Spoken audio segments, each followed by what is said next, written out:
Let's understand the chain rule in the simplest way possible.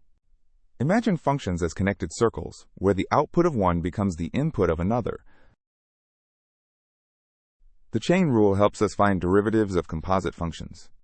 When you have one function nested inside another function, that's when we use the chain rule. We write this as y equals f of g of x, where g is inside f. Think of it like a chain of actions, where each step affects the next. First x goes into function g, then that result goes into function f. Here's the simple formula for the chain rule. The derivative equals the derivative of the outer function times the derivative of the inner function. Or we can write it more simply as the derivative of f of g of x equals f prime of g of x times g prime of x.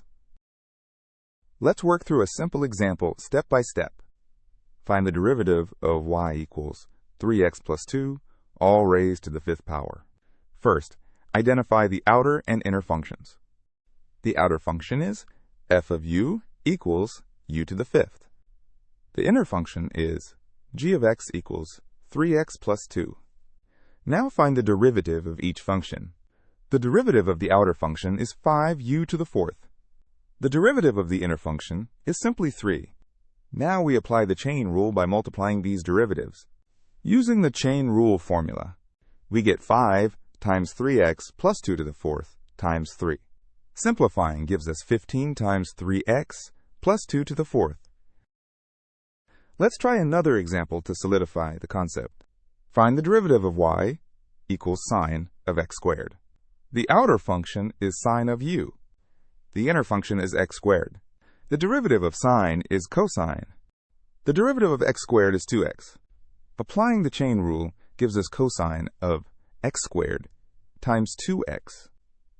Our final answer is 2x cosine of x squared. Let's visualize how the chain rule works with rates of change. Each arrow represents a rate of change, and they multiply together to give the total rate. Here are the key points to remember about the chain rule.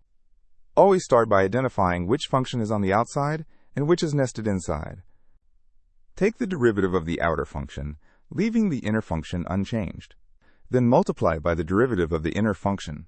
Finally, simplify your answer as much as possible.